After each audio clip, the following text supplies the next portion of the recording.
नमस्कार प्रणाम रउआ सब देखत तनी भूषण भोजपुरिया के।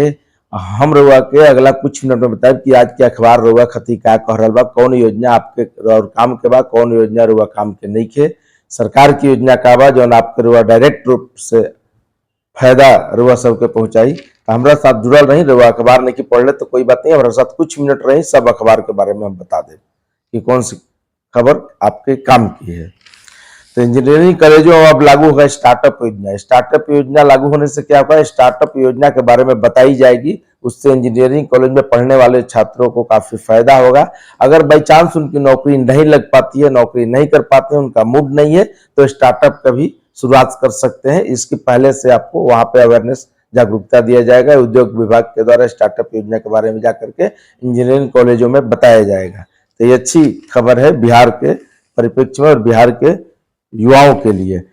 डीसीएलआर की रैंकिंग हुई है। जो जिस जिले में डीसीएलआर जमीन से संबंधित काम अच्छे कर रहे हैं उनकी रैंकिंग हुई। उस रैंकिंग में टॉप 10 जो 10 जिले हैं उसकी भी हुए।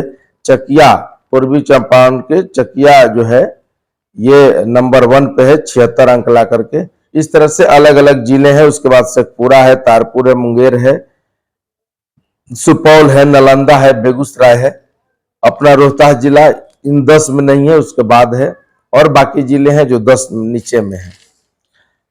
अब हर दिन आपको रिपोर्ट अपलोड करना होगा मिड डे मील योजना के। सरकार ने मिड डे मील योजना को प्रधानाध्यापक को इससे दूर कर दिया है, क्योंकि उससे पढ़ाई और अन्य चीजें विद्यालय संचालन में काफी परेशानी आवत रहे। तो अब ओकरा के हटा दिया गई बा। अब ओकरा बीच में ला दिया गई बा एक शिक्षक के दायित्व सौंपल गई बा कि वो शिक्षक ओकरा के देखरेख करी। पायलट प्रोजेक्ट की तरफ 15 मई से 15 जून तक योजना चलावे के बड़े निर्देश। तो खैर एकरा के लागू कई गई बा। इससे अच्छा भी हो जाए कि एक शिक्षक ओकरा के देखरेख करी। बहुत में धांधली की भी बात आत रहे तो वो भी कुछ कम हो जाए। हालांकि धांधली तो बिहार में कम ना हुई, लेकिन देखिए कोना हद तक कंट्रोल कई जा सकता। तो अच्छा ही खबर बा। कुछ पायलट प्रोजेक्ट पर कुछ प्रखंड के विद्यालय के चुनल गई बा, ओकरा में काम कल जा रहा बा। अगर ये सक्सेसफुल रही तो प्रिंसिपल के ये सब हेडक से हटा करके मिड डे मील योजना एक स्कूल के ही एगो शिक्षक के दे दिया जाए, ताकि तू संभाला और बढ़िया से कर। लेकिन कितना बच्चा रोज अलन, कितना खाना खैलन, कितना ना खैलन, एक रिपोर्ट हर दिन अपलोड करे के पड़ी। ये अच्छा बा। ऐसे कुछ भ्रष्टाचार भी कम हुई और कुछ बचत भी हुई। ऐसा ना कि 70 बच्चा के स्कूल में अटेंडेंस देखा के खाना बनत रहे, पता चलता 35 बच्चा बन तो 35 बच्चा के खाना जो डकार हो गई। तो ये सबसे थोड़ा सा राहत मिली। अच्छा खबर बा। ग्रामीण स्तर पे टूरिज्म, यातायात सेवाएं, गाइड, ट्रेनिंग, स्टे होम, इस सब के सुविधा दिहल जाई पैक्स के तहत। मतलब पैक्स के तहत जितना भी सहकारिता विभाग के तहत जितना भी बिहार के पैक्स बरुए, ये पैक्स के सुदृढ़ करे खातिर और पैक्स में जो सदस्य बा, अध्यक्ष बा, ओकरा के एक तरह से रोजगार भी क्रिएट हुई। तो ये अच्छा खबर बा। चूंकि ग्रामीण इलाका में जितना पर्यटक कहियन ओकरा के टूरिज्म से, यातायात के गाइड से लेकर के ट्रेनिंग, इस सब कुछ प्रॉपर दिहल जाई। और जो घर के बहुत लोग घर बंद करके बाहर में रह रहा बा, तो घर में होटल में तब्दील करके साधारण सा जैसे गांव में होता है, गांव होटल में तब्दील करके ओकरा के सुनिश्चित कल जाए।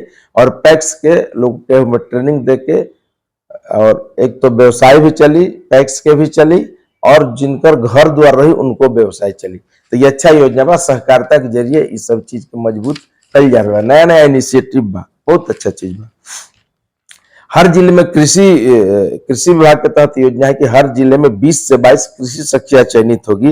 एक खातिर सरकार जो बा बिहार में प्राकृतिक खेती करे खातिर जीविका दीदी के ट्रेनिंग दी, और जीविका दीदी जाके किसान के बताइहन। तो ये अच्छा योजना बा।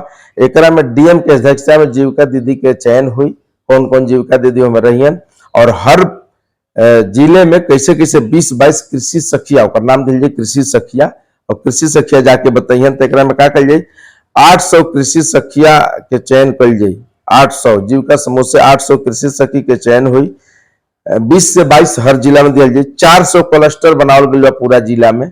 तो 400 क्लस्टर में 20 से 22 कृषि सखिया के दिया जाए। ये सब ट्रेंड रही। इनकर 300 रुपया प्रतिदिन के मासिक रही। महीना में 15 दिन काम करियन। 200 रुपया यात्रा भत्ता रही, मतलब दैनिक यात्रा भत्ता। अगर कहीं अहन जइहन तो, चूंकि अहन जइहन तबे ओकरा के ट्रेनिंग दिहन, तो मतलब 500 रुपया। तो 500 रुपया एक दिन की कमाई 15 दिन में आती। 15 तो लगभग 15 दिन में 500 रुपया पर डे कमाई हम, तो 7500 रुपया के महीना हुई गांव में रह के भी कृषि सखी जोन कमाई हम। तो अच्छा योजना बा सरकार के। और प्राकृतिक खेती के बढ़ावा देवे खातिर सब लावल गई बा। तो प्राकृतिक खेती जितने बढ़ावा हुई उतने खेत भी मजबूत हुई, खेत के उर्वरा शक्ति भी मजबूत हुई, मिट्टी भी सही रही और कमाई भी बढ़ी। प्राकृतिक खेती से उत्पाद के डिमांड ज्यादा बा और पैसा भी ज्यादा मिलेला। तो अच्छा बात बा एकरा खातिर। तो हर जिले में योजना लावल गई बा। बहुत जल्द एकरा का मूर्त रूप दिहल जाई। 20,000 हेक्टेयर भूमि पर प्राकृतिक खेती करे के सरकार एगो लक्ष्य तय के ले बिया। एकरा खातिर भारत सरकार भी योजना लॉन्च के ले बा और ओकरा में अनुदान भी मिली, पैसा भी मिली। बिहार सरकार भी लॉन्च के ले बा। तो अच्छा योजना बा। पुनौरा धाम माता सीता के जी का जो जन्म स्थली है पुनौरा धाम, ओकरा में धार्मिक न्यास परिषद समिति के पुनः गठन हुई और गठन करके राज्यपाल के निर्देश दिल बा। और चूंकि जैसे रामलला के मंदिर बनवा अयोध्या में, वैसे सीता माता के मंदिर बनावे के, भव्य मंदिर बनावे की योजना बा। ये सब बनी तो पर्यटक भी बढ़ी और सीतामढ़ी के विकास भी हो जाई और साथ साथ इनकम भी बढ़ी। पर्यटक खूब आई हैं जैसे अभी अयोध्या में जाता रहा। तो अच्छा योजना बा। इहो एहू से बिहार के लोग के फायदा हुई, स्थानीय लोग के बहुत रोजगार मिली। ठेला खोमचा यातायात सब सुविधा के, टैक्सी वगैरह सबके रोजगार मिली। सड़क सुरक्षा खातिर बिहार के सड़क सुरक्षा खातिर बिहार के 150 करोड़ रुपया केंद्र सरकार देवे जा रहा बा। चूंकि हर दिन मरे वाले के संख्या रोड एक्सीडेंट में बहुत ज्यादा बा। 80% लगभग रोड एक्सीडेंट में ये अगर दैनिक रिपोर्ट हुआ देखब तो काफी परेशानी बढ़ रहा बा। ऐसे सड़क सुरक्षा ट्रैफिक नियमों को उनका के बतावल जाई, कैसे ट्रैफिक नियम के पालन करी, कितना गति सीमा रखे, कितना स्पीड रखे, इस सब चीज के जागरूक कल जाई तो थोड़ा सा मौत के आंकड़ा कम हुई। एकदम कम तो ना हो जाए। दारू बंद होल बा तो कुछ कम हो जाए, लेकिन दारू बिहार में बंद कहाँ बा? दारू बंद के नाम पे दारू खुलेआम मिल रहा बा, सब लोग पी रहा बा। ई बाकी केहू ई नहीं कहत कि हम पिएबे करब जा बैठ के, ई हिम्मत नहीं है, लेकिन पिए वाला पी रहा बा। तो ये अच्छा योजना बढ़ुए। अब गांधी सेतु 7-8 घंटा जाम रहा, एगो पुलिस बस हो जाए खराब हो गई। दैनिक घटना से जुड़ा हुआ खबर बा रोज के। अगला खबर बा कि जापान के पीछे छोड़ चौथी अर्थव्यवस्था भारत बन गया। प्रधानमंत्री मोदी जी के संकल्प रहे कि हम तीसरे नंबर की अर्थव्यवस्था बनेंगे। एक खातिर लगातार कोशिश कर रहे हैं, हर मंच पे ये बात बोले लन, अब बतावे लन कि कैसे हम करम। लेकिन लगातार 10 साल के जो प्रयास रहा ओकरा से जापान के पीछे छोड़ के तीसरा नंबर पर आ गई। मतलब अब जो बढ़ुए पहले नंबर पे जो हो गई बा, नीति आयोग के जो आंकड़ा आयल बा वो आंकड़ा के अनुसार जो पहले नंबर पर देश बढ़ुए, अब तक हमने के रही जा पीछे 5वें नंबर पे, अब हमने क्या गई जा 4थे नंबर पे। तो चाइना हमने की जापान के छोड़ देनी जा, तो अभी अमेरिका, ब्रिटेन, जर्मनी, अब आ गई भारत। एक पहले रहे जापान, तो अमेरिका, चीन, जर्मनी, भारत चौथा नंबर पर। अब तीसरा नंबर पर करा के बाद तो ज्यादा के अंतर नहीं खे, 4.744 बढ़ुए जर्मनी के, अब 4.187 बा भारत के। तो ये ज्यादा आंकड़ा के डिफर नहीं खे आ जाई। लेकिन ये हावे से आम लोग के का फायदा भइल बा एकरो के देखे के बा। अब महंगाई घट गई बा, नहीं घटल, लोग के आमदनी बढ़ गई बा, नहीं बढ़ल। लेकिन डाटा करल बा, चूंकि डाटा समग्र डाटा मिला के होला तो आम लोग के भाषा में समझ में ना आई। लेकिन भारतीय अर्थव्यवस्था अर्थशास्त्री के लिए खुशी की खबर है और भारत के जीडीपी के लिए भी खुशी की खबर है।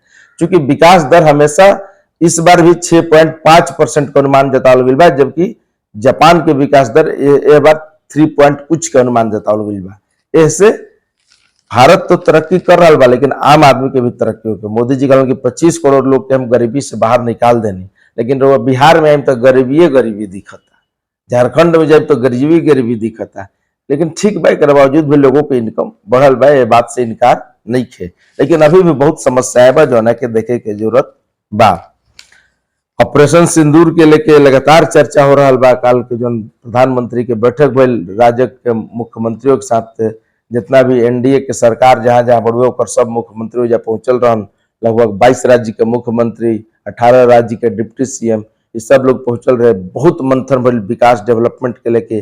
बिहार के जल जीवन हरियाली मिशन की काफी सराहना भइल।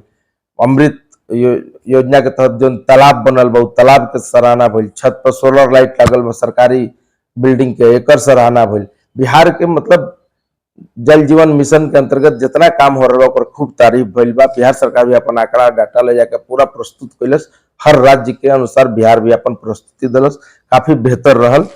एकरा में दो चीज भी पास भइल बा, ऑपरेशन सिंदूर के प्रस्ताव पास भइल सर्वसम्मति से कि ऑपरेशन सिंदूर पे प्रस्ताव से पास भइल कि बहुत ही सेना के मनोबल बढ़ावे खातिर और भारत में बहुत बड़ा कदम उठौले रहे। तो एक दूसरा जाति जनगणना जो करा के बा ओकरो सहमति ओकरो एगो प्रस्ताव पास हो गई। तो ये दूगो बात भइल बा, अच्छा बात भइल बा। अगला खबर बढ़ो कि प्रदेश में 214 केंद्रों पर बीएड के परीक्षा 28 तारीख के हुई। तो जो लोग तैयारी करता है वो करा के काफी सुदृढ़ और मजबूती रूप से तैयारी वह सब कर ली। बिहार में 6.75% ही शिक्षित उच्च शिक्षित में लोग अभी तक आंकड़ा ही बता रहा बा। जो हाल में जो जनगणना भइल है बिहार में, तो ओकरा में शिक्षा के भी कौन कौन लोग कितना पढ़ल लिखल बा एकर भी आंकड़ा भइल रहे। तो ओकर आंकड़ा में 6.75% ही 6.75 उच्च शिक्षा में लोग समृद्ध बा। मतलब उच्च शिक्षा जो लोग पास कैले बा मात्र 6% बढ़ गए। अब सोच ली 13 करोड़ आबादी में 6%, कोनो ज्यादा नहीं की चिंताजनक बात बा। एकरा के बढ़ावे के जरूरत बा। पढ़ाई लिखाई के एकदम सुदृढ़ करे से अच्छा हो जी। विद्यालय संचालन बेहतर कैसे हो एकरा खातिर लगातार काम हो रहा बा। हार्डिंग पार्क में स्टेशन बनी जोना से लोकल जो ट्रेन चलता ओकरा खातिर सुविधा हुई। जब 5 गो प्लेटफॉर्म बनावे के 5 लाइन बनावे की योजना बढ़ी जोना पर काम शुरू हो गई बा। हम एकरा के जाके भी बताए ये जैसे खुले वाला जो गाड़ी बा वो पटना, गया, बक्सर, बरौनी, कटिहार, विक्रमगंज सहित इन तमाम जो आपका साउथ बिहार का इलाका है वहां से खुली। तो ये अच्छा हो जाए कि पटना जंक्शन पर दबाव ऊपर कम हो जाए, ये बढ़िया बात बा। कल एडीजी पंकज दराज जी के सामने ही बोरिंग रोड में फायरिंग हो गई, ओकरा लेके बड़ा एक्शन एसएसपी पटना के लिए और कई पुलिसकर्मी के लगभग सस्पेंड कल गई बा। कई थाना के पुलिसकर्मी के 24 घंटे में गिरफ्त में लावे के अपराधी के थी विभाग, चूंकि बिना नंबर प्लेट के गाड़ी से काला शीशा बंद स्कॉर्पियो से आके ताबड़तोड़ फायरिंग बोरिंग रोड में हो रहा बा। तो इतना दुस्साहस अपराधी के कम से कम बा। पुलिस के खुलेआम चुनौती दिलन, ओकरा पर कार्रवाई भइल बा। कार्रवाई होते हुए कई पुलिसकर्मी के सस्पेंड भी कल गई बा। अब सोलर स्ट्रीट लाइट लगावे में पूरे बिहार में लाग रहा बा। जो 9,20,775 सोलर लाइट लगावे के लक्ष्य बा। अब तक 6,37,576 लाख गई बा। लेकिन सोलर लाइट ऐसे लगावे के योजना बा कि गांव लाइन कटियो जाई तो रोशन रहे, जगमग रहे, चकचक रहे। लेकिन सोलर लाइट कहाँ लागल बा कहाँ नहीं के लागल, रउआ सब मैसेज करके जरूर बताई कि रउआ गांव में लागल बा का। हमारा गांव में भी नहीं लागल, लेकिन रउआ गांव में लागल होके तो रउआ सब बताई। क्योंकि सरकार कह रहा बिया कि लगभग हम 60% से अधिक पूरा कर दिले बनी। तो पूरा कहाँ कहाँ भइल बा एकरा के देखे के बाद ग्रामीण भी थोड़ा सा जागरूक होकर एकरा के देखे और अपना अपना वार्ड में लगावे। चूंकि हर वार्ड में ही लगावे के बड़ुए और हर वार्ड में दिहल बा 184 एजेंसी की जिम्मा दिहल गइल बा। और स्ट्रीट लाइट हर वार्ड में 20 वाट के लाइट लग रहा बा, जो से एकदम चकचक रही पूरा इलाका। और सब जरूर एक पर ध्यान रखी, क्योंकि आपन योजना बा तो अपना से तंदेही करके लगावे के बने। तो सरकार के असरे पर रहब और लगावे लगा असरे पर तो दूगो लगाई दूगो छोड़ियो के भाग दी। लेकिन सब देखे की जरूरत बा और नहीं लगत तक कंप्लेन करे की जरूरत बा। एक बार मानसून आई और बारिश खूब हुई ऐसा अनुमान लगावल गइल बा मौसम विभाग के द्वारा। तो पटना के चुस्त दुरुस्त कर लेवे के जरूरत बा, और नहीं तो काफी परेशानी पड़े वाला बा। कहीं फिर जल जमाव ना हो जाए, ये बहुत जरूरी बा। मानसून सर पे बा, खुला मेनहोल बा, लगातार काम चल रहा बा। नमामि गंगे से लेकर तमाम नाला बन रहा बा। तो इस सब के ठीक ठाक करे के पड़ी, ना ठीक ठाक कर लिए तो फिर से जल जमा होके के पूरा आशंका बा। ऐसे एकरा में नगर निगम बोर्ड को सब लागल बड़ुए, अभी तक कार्रवाई चल रहा बा। 4 दिन तक आंधी बारिश के अलर्ट बयान तो मौसम ठंडा हो गई बा, तो अच्छा बा। घूमे फिरे का भी आराम बा, जरा काम धंधा करे के बा वो अपन लगातार लागल बा। अभिव्यक्ति की स्वतंत्रता राष्ट्रीय कर्तव्य से ऊपर नहीं हो सकता है। आपको पिछले दिन रिपोर्ट में हम बतैले रही कि एगो प्रोफेसर के तरीका से टिप्पणी कैले रहन, लेकिन ओकरा के लेकर के आज एगो बड़ा आलेख छपल बा, वह सब जरूर पढ़ी कि अभिव्यक्ति की आजादी कहा, बोले के आजादी बा, लेकिन का बोले के बा, कितना बोले के बा, सब ध्यान में रख के बोले के बा।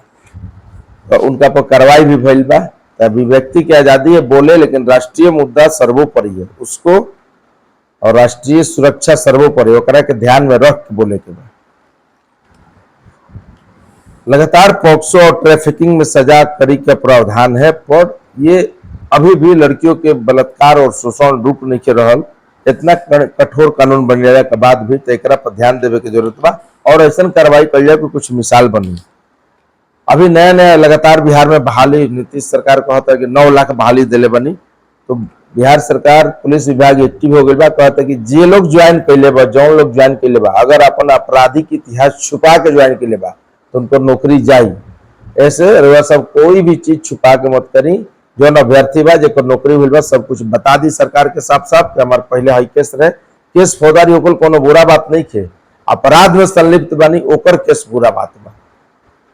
लेकिन कोनो तरह के केस बा तो केस में जैसे मान ली गाँव में जमीन जायदाद के लड़ाई चल रहा है, में नाम जोड़ दिया जाला, तो ये सब कोनो बुरा नहीं थे। लेकिन अगर आपराधिक कृत्य बा वो बुरा बड़ुए, तो कोई भी बा अगर छिपाई तो नौकरी जाई, तो छिपाओ मत, खुल के बता दो सरकार के, सरकार को बताइए, हम उसका जांच करेंगे, पड़ताल करेंगे, तब सही रहेगा, तो कोई दिक्कत नहीं है। गुजरात में 7700 करोड़ की परियोजना का पीएम मोदी शुभारंभ आज करेंगे, और वहाँ पे योजना बनी है जो देश में, वहाँ पे एक फैक्ट्री भी लगी है जो देश को समर्पित करेंगे, ये अच्छी बात है। मोहन भागवत जी कह रहे हैं कि देश की इतना ताकतवर आर्थिक रूप से और सैन्य शक्ति से कर दिया जाए कि देश कभी भी लड़ाई में हारे ना। अच्छा बात बा, देश के नहीं हारे के चाहिए। एगो और खबर बा कि भाजपा, एक पहले खबर बता दी, बांग्लादेश में तख्ता पलट लागत तक फिर से हुई 19 के हटा के, चूंकि सब राजनीतिक दल चुनाव के मांग के लिए बा, तो जैसे वाइल्ड रहन मतलब अराजकता फैला के, वैसे ही उनका जाहू के लिखल बा। दूसरा ये बा कि भाजपा जो बा इतना बड़ा दल हो गई बा कि बहुत सारा नेता ओकरा में ऐसा मान एक से एक कृत्य और एक से एक बयानबाजी कर रहा बन, जो पर कंट्रोल करे के बा, या तो ये भाजपा के बदनाम करता हूँ या तो ये देश के कमजोर करता हूँ। तो ऐसा नेता कितना पहलगाम हमला को लेके कितना अविवादित बयान लोग दिल बा, सब पर कार्रवाई की जरूरत बा, देश मांग भी कर रहा बा, नहीं तो ऐसा कार्रवाई ही तब ना लोग सचेत हुई। लंद फंद देवानंद ना बोली, लेकिन तो बोलते रहिए सर मनिया सन्ना, एगो भाजपा नेता के तो कुकृत भी सामने आयल बा, भी एनएच पे, इस सब के तो कड़ी कार्रवाई करके भगा देवे चाहिए। मोदी जी सब राउर बट्टा लगा दिया, या तो रउआ के बदनाम करता हूँ या रउआ पार्टी के बदनाम करता हूँ, ये सब देख के यानी कि हटावल बहुत जरूरी बड़ुए, ना हटाई तो कार्रवाई ऐसा करे कि मिसाल बने। तो धन्यवाद मित्रों, आज की इतना ही खबर बा, और यही सब जानकारी बा रउआ सबके जो हम दे दिले बानी। और कुछ जानकारी बढ़ुए कि वित्त वर्ष 24-25 में पीएफ 8.25% ब्याज मिली, ये बहुत अच्छा खबर बा। कतनों कुछ मंदी हो जाओ कुछ हो जाए, और 8.25% रुपया मिली पीएफ अगर हुआ जमा बात, तो ये अच्छा बात बा। शुभमन गिल के नेतृत्व में टेस्ट के लिए इंग्लैंड जा रहा बा टीम, क्योंकि अभी हाल ही में विराट कोहली ओकरा से संन्यास ले रहा, तो दियल गइल बा। शराब की चोरी, पटलिपुत्र थाने में 3 गो पुलिसकर्मी सस्पेंड हुए, शराब पकड़ा था, पुलिस चोरी करके डकार जाता, तो 3 गो के सस्पेंड कर गई बा। तो ये हाल बढ़ुए, प्रतिदिन अपने वार्ड में घूमेंगे पदाधिकारी अधिकारी, देखेंगे कहाँ कहाँ काम हो रहा है, तो कहाँ कहाँ सही है कि नहीं है। चूंकि मानसून आ गई बा, तो ओकरा पर ये सब सख्ती लागू कल जा रहा बा। अच्छा खबर बा, ट्यूशन पढ़ाने वाले शिक्षक पर कार्रवाई होगी, मतलब अगर आप सरकारी शिक्षक रुआ बन गई बनी और ट्यूशन पढ़ाओ तो नहीं, तो रुआ पर कार्रवाई हुई। तो ये सब थोड़ा संभल जाइए, संभल बुझ के सब काम कीजिए। 11 विश्वविद्यालय में स्नातक का नामांकन 15 दिन बढ़ा दिया गया, जो 30 मई था उसको 15 जून कर दिल गई बा। अच्छा बात बा, और वह सब अपन जाके नामांकन ली, जो पढ़े वाला विद्यार्थी बा लेट करब तो और परेशानी क्रिएट हुई। तो ये सब महत्वपूर्ण खबर बा आज के अखबार में, रुआ लगी रुआ ध्यान से देखत रही, सुनत रही, पढ़त रही। अखबार नहीं पढ़े तो कोई बात नहीं है, रुआ हमरा का सुन ली, इतना बढ़िया से अखबारों रुआ ना पढ़ जितना बढ़िया से हम समझा देते हैं। धन्यवाद। लाइक सब्सक्राइब जरूर करते रही और लोगों को बताते रही।